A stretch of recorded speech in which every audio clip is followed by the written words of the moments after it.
Belum lama ini, Manchester United masih terjebak dalam ketidakpastian. Posisi mereka terpuruk di papan tengah, nyaris mendekati zona bawah. Namun segalanya berubah drastis di Emirates Stadium. Gol kemenangan spektakuler Matheus Cunha menjadi puncak dari performa penuh determinasi, bahkan sesekali dipenuhi kepercayaan diri, yang mengantar pasukan Michael Carrick menumbangkan pemuncak klasemen Arsenal. Kemenangan itu bukan hanya sah secara permainan, tetapi juga mengangkat United ke 4 besar Liga Premier untuk pertama kalinya sejak Mei 2023. Perubahan ini datang nyaris tanpa aba-aba. Start Carrick sebagai pelatih interim melampaui semua ekspektasi, dimulai dari kemenangan meyakinkan 2-0 atas Manchester City, lalu disusul hasil yang bahkan lebih mengejutkan. Kemenangan 3-2 di kandang Arsenal.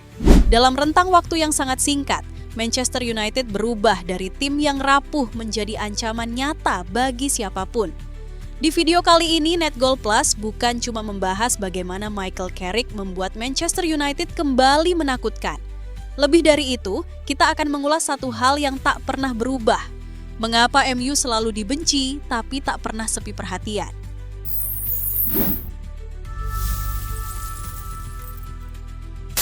Gak MU gak makan? Kalimat ini sudah lama menjadi celoteh khas fans Manchester United setiap kali klub mereka kembali dijadikan sasaran empuk konten media sosial. Bukan pujian, melainkan sindiran, olok-olok, bahkan ejekan yang seolah tak pernah kehabisan stok. Setiap kekalahan, setiap kesialan kecil, Manchester United selalu hadir sebagai menu utama. Klub dari pinggiran Manchester yang entah bagaimana selalu relevan, bahkan saat terpuruk. Para penikmat sepak bola paham betul dari mana istilah itu lahir.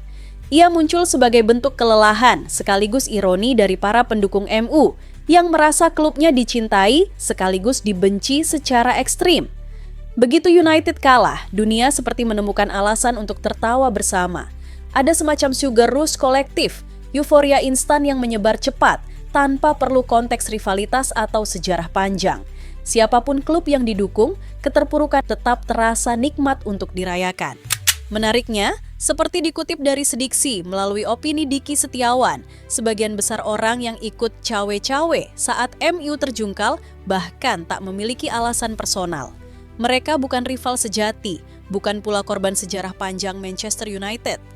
Fenomena ini menunjukkan satu hal penting, bukan hanya basis fans MU yang besar, tetapi barisan pembencinya pun tumbuh dalam skala yang nyaris seimbang. Inilah kombinasi sempurna yang membuat Manchester United tak pernah benar-benar pergi dari pusat perhatian. Cinta dan benci berjalan beriringan, menciptakan eksposur masif bagi klub dengan 20 gelar Liga Inggris tersebut. Entah dalam kejayaan atau keterpurukan, Manchester United tetap menjadi magnet. Karena di sepak bola modern, dibenci sebanyak dicintai seringkali berarti satu hal yang sama, relevan. Cepat atau lambat, kita semua memang dipaksa mengakui satu hal. Manchester United adalah kiblat sepak bola modern. Klub yang paling sering dibenci, paling sering dihina, tapi entah mengapa selalu dinanti. Bahkan di masa paling gelap sekalipun, setiap laga mereka tetap menyedot perhatian. Karena MU bukan sekadar klub, ia adalah magnet emosi. Dan justru dari status itulah, keistimewaan United sering muncul di saat paling tak terduga. Itulah sebabnya kemenangan pantas atas pemuncak klasemen Arsenal terasa lebih dari sekadar tambahan 3 poin. Hasil ini mengangkat Manchester United ke 4 besar Liga Premier dan sekali lagi menegaskan bahwa ada sesuatu yang berbeda pada klub ini. Penampilan mereka memang tidak sedominan saat membungkam City di Old Trafford. United hanya mencetak gol dari 3 tembakan tepat sasaran. 2 diantaranya bahkan kandidat gol terbaik musim ini dari luar kotak penalti. Namun kemenangan ini tetap sah, matang, dan dieksekusi dengan caranya sendiri. Rencana permainan Carrick dijalankan hampir tanpa celah. Ini adalah kejutan 3 poin lainnya. Hanya saja kali ini datang dengan deretan catatan sejarah yang nyaris sulit dihitung. Kemenangan tandang pertama United atas pemimpin klasemen sejak Maret 2021, kemenangan pertama sambil mencetak 3 gol dalam situasi serupa sejak April 2018, comeback pertama di kandang Arsenal di Liga Premier sejak Februari 2005, kemenangan Liga pertama di Emirates sejak Desember 2017, serta pertama kalinya Arsenal kebobolan 3 gol dalam satu laga sejak Februari 2023. Catatan terakhir itu sangat krusial. 2 minggu lalu, hasil seperti ini hampir tak terbayangkan, baik bagi Arsenal maupun Manchester United. Ambisi gelar The Gunners kini mendapat pukulan serius. Kekalahan kandang pertama musim ini yang justru datang dari United membuat Arsenal tanpa kemenangan dalam 3 laga liga terakhir dan memangkas jarak di puncak klasemen menjadi hanya 4 poin.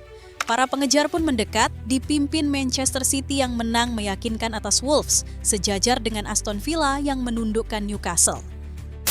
Di tengah tekanan tersebut, Carrick menunjukkan keyakinan penuh dengan menurunkan starting 11 yang sama seperti saat mengalahkan City. Keputusan itu terbayar.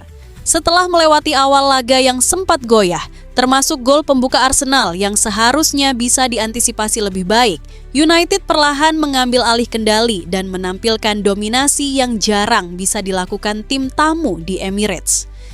Jantung permainan United berada pada duet Casemiro dan Kobbie Mainoo. Casemiro tampil sebagai perusak ritme yang ideal dalam formasi 4-4-2 ala Real Madrid, jauh lebih sesuai dengan karakter permainannya dibanding skema 3-4-3 berbasis penguasaan bola. Di sisi lain, Mainoo tampil seperti pemain yang terlahir kembali. Ia mengendalikan tempo, mengungguli Declan Rice dan Martin Zubimendi, dan menjadi aktor kunci dalam gol penentu kemenangan, merebut bola, lalu mengirim umpan cerdas yang membuka jalan bagi penyelesaian indah Cunha. Keseluruhan performa ini mencerminkan dampak dari kesederhanaan instruksi Carrick. United tampil lebih nyaman dalam formasi 4-2-3-1 yang familiar, agresif saat menguasai bola untuk meredam tekanan Arsenal, lalu disiplin saat turun ke blok 4-4-2 yang rapat guna menutup area tengah. Di sisi sayap, penggunaan Ahmad dan Patrick Dorgu memberi dimensi tambahan. Keduanya kerap melakukan lari melengkung ke area sentral, membingungkan lini tengah Arsenal, sebuah pola yang langsung berkontribusi pada gol kedua ketika Dorgu muncul dengan ruang tembak di jantung permainan. Di sepertiga akhir, Matheus Cunha pantas mendapat sorotan, namun Bryan Mbeumo tampil luar biasa sebagai nomor 9. Ia membuka skor setelah memanfaatkan kesalahan Zubimendi, menegaskan reputasinya sebagai pemain yang bisa diandalkan di laga besar. Kesalahan itu sendiri menjadi simbol dari performa Arsenal yang tampak ragu, sebuah keraguan yang dieksploitasi United dengan presisi dingin. Jika sebelumnya Arsenal dikenal sebagai tim yang mampu mendikte tempo, laga ini justru memperlihatkan sisi sebaliknya. Tim asuhan Mikel Arteta memang menguasai bola pada 30 menit pertama, tetapi dominasi itu hampa makna. Blok pertahanan United berdiri terlalu rapat untuk ditembus. Dan begitu tim tamu mulai menemukan ritme, permainan Arsenal malah terasa semakin kaku, seolah kehilangan ide di sepertiga akhir. Pertanyaannya pun muncul dengan sendirinya. Arsenal tanpa set piece bisa apa? Kehati-hatian Arteta sebenarnya bisa dipahami, terutama setelah melihat bagaimana garis pertahanan tinggi Manchester City dihukum lewat serangan balik United sepekan sebelumnya. Namun, Gumaman tidak puas dari tribun Emirates menunjukkan kekhawatiran yang lebih dalam, bahwa ini bukan sekadar pendekatan situasional, melainkan pola yang mulai berulang. Gambaran itu mengingatkan pada hasil imbang 0-0 kontra Nottingham Forest seminggu lalu. Arsenal kembali kesulitan membongkar pertahanan lawan dan akhirnya hanya bertumpu pada momen bola mati untuk menyamakan kedudukan. Tidak ada aliran serangan yang benar-benar cair, tidak ada tekanan beruntun yang memaksa lawan kehilangan bentuk. Yang tersisa hanyalah upaya sporadis dan harapan pada situasi mati. Kekakuan dalam permainan ditambah ketergantungan pada set piece kini kembali mencuat ke permukaan. Ini menghidupkan kembali narasi lama yang selama ini membayangi Arsenal, bahwa kegagalan meraih gelar dalam 3 musim beruntun sebagai runner-up perlahan menanamkan kecemasan kolektif. Kecemasan yang membuat kaki terasa lebih berat, keputusan lebih ragu, dan pada akhirnya poin-poin krusial kembali melayang.